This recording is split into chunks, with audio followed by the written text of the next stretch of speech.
خدا سے بڑا عالی ظرف کون ہے؟ خدا سے بڑا کون عالی ظرف ہے؟ اگر دنیا کا ایک اچھا بندہ ہماری غلطیاں معاف کر دیتا ہے اور ہماری سزائیں معطل کر دیتا ہے تو یہ کو خدا سے بڑا تو عالی ظرف نہیں ہوں گے نا یہ، تو خدا ہم سب کو معاف کرے۔ ریممبر دس، کس کو نہیں کرے گا؟ جس کو خدا، جو خدا مانتے ہی نہیں۔ دیکھو جب خدا کی طرف آئی کوئی نہیں رہا، جائی کوئی نہیں رہا، کوئی فیلنگ ہی نہیں ہے، اور کہتا آئی ڈونٹ بلیو گاڈ، اچھا نہیں کرتے نہ کرو بھائی، تم کو خدا پر کمند پھینک لو گے اگر نہیں کرو تو۔ خدا کہتے ہیں نا قرآن میں، نہیں مانتے ہو نہ مانو، پھانسیاں دے لو اپنے آپ کو، پھر تم نے سوسائڈل ہی ہونا ہے۔ اور جو سوسائڈل ہوتے ہیں نا، سوسائڈل، ہاں جی، وہ اسی خوف اور اسی نا امیدی کے باعث جانے دیتے ہیں کہ امید اللہ ہے، جب اللہ ان کے دلوں سے اٹھ جاتا ہے تو نا امیدی انہیں قتل کر دیتی ہے، نا امیدی انہیں مار دیتی ہے۔ کیوں لوگ خودکشی کرتے ہیں پتہ ہے آپ کو؟ ایک دلیل ہوتی ہے زندگی کے لیے، ایک ہوتی ہے نہ جینے کے لیے، ایک دلیل ہوتی ہے جینے کے لیے، ایک ہوتی ہے نہ جینے کے لیے۔ جب ہم اپنے ذہن میں ہر وقت کیلکولیٹ کرتے رہتے ہیں، is it important for us to live؟ وہ کہتا ہے میرے پاس گھر کے پیسے نہیں ہیں کرائے کے، میرے پاس بچوں کے دودھ کے پیسے نہیں ہیں، میرے پاس کوئی ملکیتیں نہیں ہیں، میرے پاس یہ بھی نہیں ہے وہ بھی نہیں ہے۔ وہ کہتے ہیں it's better to die than to live. تو آرگومنٹ کدھر چلی گئی؟ موت کو چلی گئی نا، مایوسی کو چلی گئی، خوف کو چلی گئی کہ اگر میں اسی طرح زندہ رہوں گا تو میں اپنی زندگی کی بلا میں گرفتار رہوں گا اور میں ہمیشہ آزردگی کی حالت میں، تو مجھے کیا ضرورت ہے میں ساری عمر پریشان حال میں زندہ رہوں؟ تو اس لیے وہ چاہتا ہے یار جان چھڑاؤ، کل بھی مرنا ہے، آج ہی جان چھڑاؤ، فارغ ہو کے گھر چلتے بنو۔ مگر دوسری طرح ایک شخص ہے کہ جو اس امید پہ زندہ ہوتا ہے کہ میرا رب موجود ہے، میرا آقا موجود ہے، میرا وارث موجود ہے، جب بھی میں کسی اس قسم کی گردش میں آؤں گا، جب بھی اسے پکاروں گا وہ مجھے کچھ نہ کچھ عطا کر دے گا، زندہ رہنے کے لیے جواز دے دے گا، زندگی کے لیے کوئی مجھے قیام دے دے گا، اور اس طرح زندگی گزرتی ہے۔ اور خواتین و حضرات، اسی وجہ سے خودکشی مسلمانوں پہ حرام کی گئی ہے کہ تمہارا تو خدا ہے، کافر کرے تو جائز ہے اسے۔ قرآن کہتا ہے اس کا تو لا مولا لہم، اس کا تو آقا ہی کوئی نہیں ہے، اس کا تو مولا کوئی نہیں ہے، اس کا خدا کوئی نہیں ہے، یہ تو ایتھیسٹ ہے، اس لیے اس کا مرنا جائز ہے، اس کی خودکشی جائز ہے۔ مگر کسی مسلمان کو خودکشی جائز نہیں، اس لیے کہ اس کا خدا ہے، اس کا وارث ہے، اس کو پرووائڈ کرنے والا ہے، اس کو زندگی دینے والا ہے، زندگی کی حفاظت دینے والا ہے۔ ان ربی علی کل شیء حفیظ، وہ تو ہر زندگی کی حفاظت کرنے والا ہے۔ تو خواتین و حضرات، امید اللہ سے ہے، امید ہے، امید ہی امید ہے۔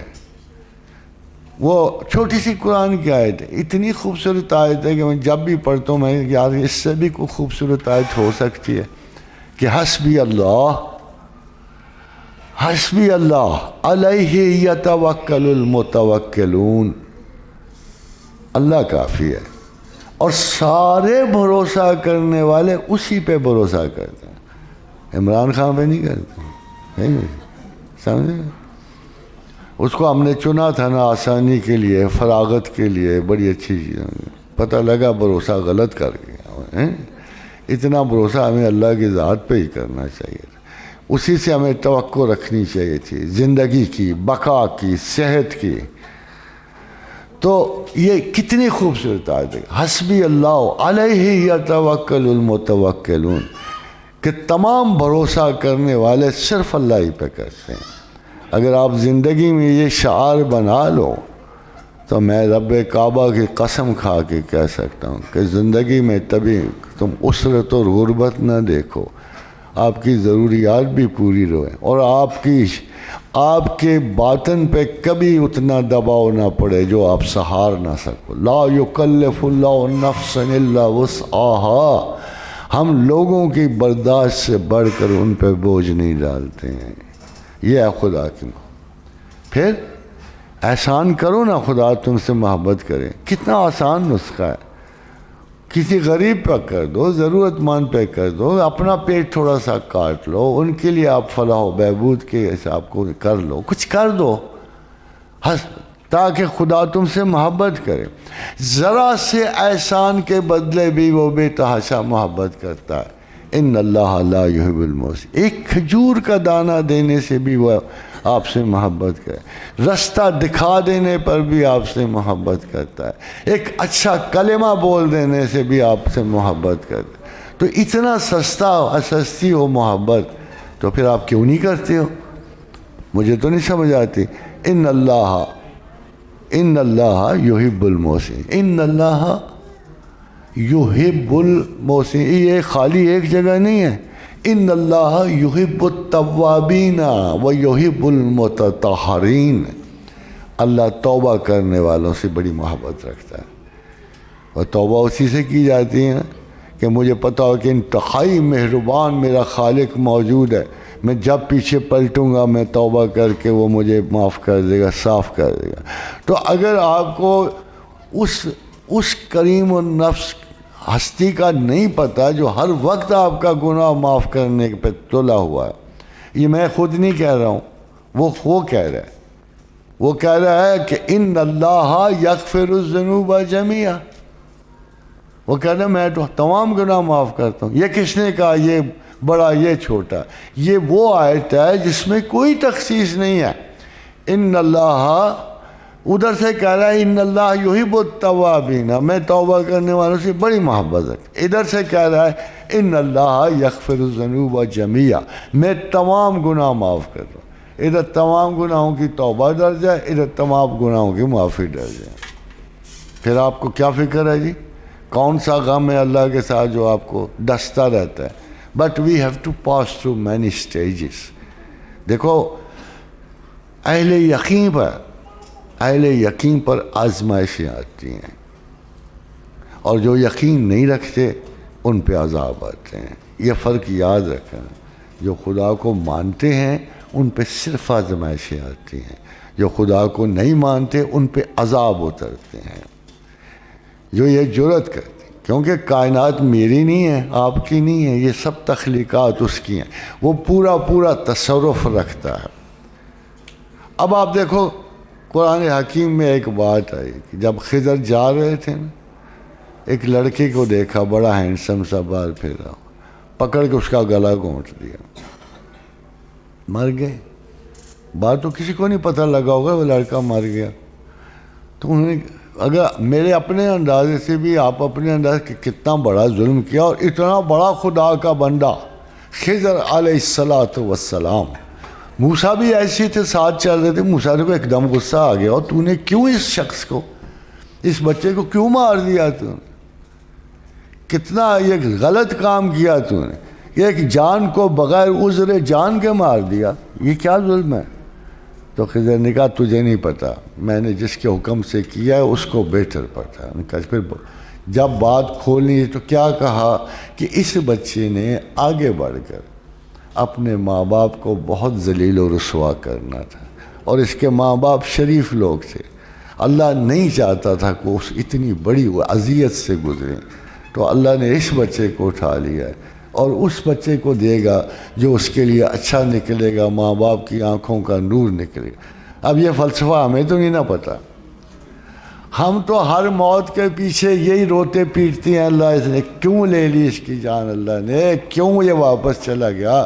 ہمیں تو یہ نہیں پتا کہ ایسا بھی سچویشن ہو سکتا ہے کہ جو بچہ جس کے لیے ہم رو پیٹ رہے ہیں اور خدا سے ناراضی کا اظہار کر رہے ہیں, یہ بہت بڑے خطرے کا باعث تھا فیوچر کا. اب نظر آ رہا ہے نا, اب دیکھو کیا میجر فرق ہمیں نظر آ رہا ہے. لڑکیاں گھر بیٹھی ہوئی ہیں, لڑکے باہر ہیں.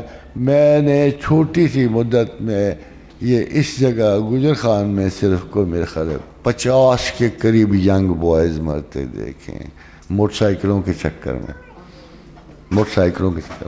موڑوں پہ جا کے تیز رفتاری سے مر جاتے ہیں. ہمیں افسوس ہوتا ہے, ہمیں بھی افسوس ہوتا ہے.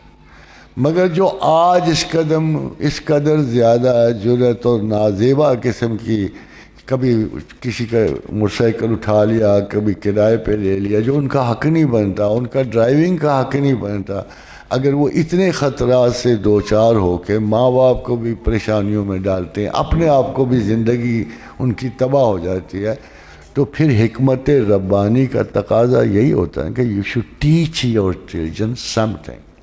اور سب سے پہلے ٹیچ جو ماؤں کے بطن سے سیکھیں گے نا، ماؤں کی آغوش سے سیکھیں گے، سب سے پہلا جو آپ نے کام کرنا کہ بچوں کے دلوں میں خدا کی محبت کا عنصر آپ پیدا کریں. They should love God. ان کے اچنبے نہ دو، ان کو پیسوں کی محبت نہ سکھاؤ، ان کو سٹیٹس نہ سکھاؤ، ان کے سامنے کبھی کمپیئر نہ کرو کہ وہ امیر ہے ہم غریب ہیں. میری زندگی کا خلاصہ آپ کو بتا، we have seen 3 to 4 generations of human beings. سب کے ماں باپ غریب تھے جو میرے علم میں ہے، بڑے غربت میں، مگر وہ متوکل لوگ تھے، انہوں نے اللہ پہ بھروسہ کیا، اچھی امید رکھی. آج وہی لوگ شہر کے مالک ہیں، رئیس ہیں. ایک جنریشن نہیں تو دوسری جنریشن کو، ایک نے درخت لگایا دوسرے نے پھل کھایا. مگر جن لوگوں کے پاس یہ چیز نہیں تھی، انہوں نے نیگیٹو ریئیکشنری اپروچز کے ساتھ ساری زندگی اپنی بھی تباہ کی، ماں باپ کی بھی تباہ کی. یعنی پہلے وہ بیچارے اچھے تھے، جب سے یہ دوڑ لگی ہے نا دوسرے کو دیکھنے کی، یہ جیلسیز شروع ہو گئی ہیں، اس کے پاس یہ ہے میرے پاس یہ نہیں ہے. یہ ساری ہیوز اور ہیو ناٹس کی جنگ ہے. ہیوز اور ہیو. جن ملکوں میں انقلاب آیا نا، آپ کو ان کا حال ہی نہیں پتا. اللہ نے ابھی اس حال تک آپ کو نہیں پہنچا. خان صاحب رہے تو پہنچ جائیں گے مگر ابھی نہیں. اب دیکھو کہ رشیا میں انقلاب آیا، لاکھوں نہیں بلکہ کروڑوں لوگ مارے گئے. کیوں مارے گئے؟ آخر کیا انقلاب تھا؟ کس لیے لوگ اٹھے تھے؟ آپ کو پتہ ہے وہاں کا کیا حال تھا؟ ایک پل سے پیدل آدمی کے گزرنے پہ ٹیکس لگا ہوا تھا. ایک پل سے پیدل آدمی کے گزرنے پہ ٹیکس تھا، واپس آنے پہ ٹیکس تھا. ایک تندور میں 10 اگر روٹیاں لگتی ہیں تو ہر روٹی پہ علیحدہ علیحدہ ٹیکس لگا ہوا تھا. یہی ہو رہا ہے نا اب ہمارے ساتھ، یا ہونے والا ہے یا ہو چکا ہے، یہی ہے. تو خداوند کریم نے ہمیں اس چیز سے نوازا ہے کہ ہم غور کریں، ہم اپنی پرائیارٹیز کا تعین کریں ایز اے قوم. ورنہ مسلمان ہونے کا فائدہ نہیں. بہتر چھوڑ جاؤ، زندگی آرام سے گزارو، جب چاہو خودکشی کر لو. یہ تو اللہ میں آئے گا خودکشی بھی نہیں کرنے دیتا. کہتے نہیں میں نے تمہاری زندگی پہ رحم کیا ہے، کرم کیا ہے.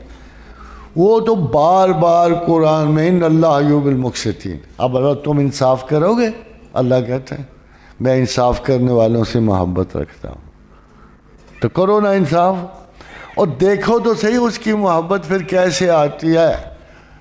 آئی کین بیٹ آن دس کہ اتنی ساری آیات ہیں قرآن حکیم میں، اتنی ساری آیات ہیں اللہ کی محبت کی.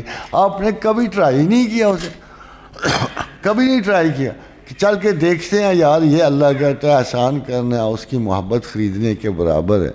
چلو ایک آدمی پر احسان کر کے دیکھ لو، ایک آدمی سے انصاف کر کے دیکھ لو، ایک آدھ دن توبہ کر کے دیکھ لو. ہاں دیکھو، ایک فزیکل صفائی پہ جو صاف ستھرے رہتے ہیں لوگ، مرد ہوں خواتین ہوں، ان سے بھی محبت کرتے ہیں. باقی تو چلو ذہنی ویلیوز ہیں، یہ تو اپنا بدنی ویلیو ہے کہ صاف ستھرا رہنا اللہ کے بڑے کرم کا باعث ہے، بڑی محبت کا باعث ہے. ہمارے پاس تو اتنی گنجائش ہے اللہ کی محبت خریدنے کی، اتنی تو سیل پہ گیگا مال میں نہیں ہوتی ہے. لو دیکھو لائنیں لگی ہوئی. کل پرسوں کا میں ادھر سے گزرتا ہوں، گاڑیاں ہی نہیں ختم ہو رہی کہ سیل پہ لگی ہوئی. اور یہ سیل کو کون خریدے گا؟ جو سیدھی جنت میں پہنچائے گی، جو آپ کو محلات خریدنے ہوں گے جنت سے. اس سیل کی طرف کیوں نہیں جاتے؟ یا میں نہیں کہتا دنیا چھوڑ دو، میں نے آپ کون سی چھوڑی ہوئی جو آپ کو ایڈوائز کروں؟ ہاں جی، اسی میں رہتے ہیں، اسی میں پلتے ہیں، اسی میں ہم پیار کرتے ہیں، اسی میں ہم انسیت پالتے ہیں، اسی میں نفرتیں بھی ہوتی ہیں. But we have tried not to hate. اللہ کا فضل ہو نا تو انسان کو سب سے بڑی جو اہلیت حاصل ہوتی ہے کہ we try not to hate, we try to love.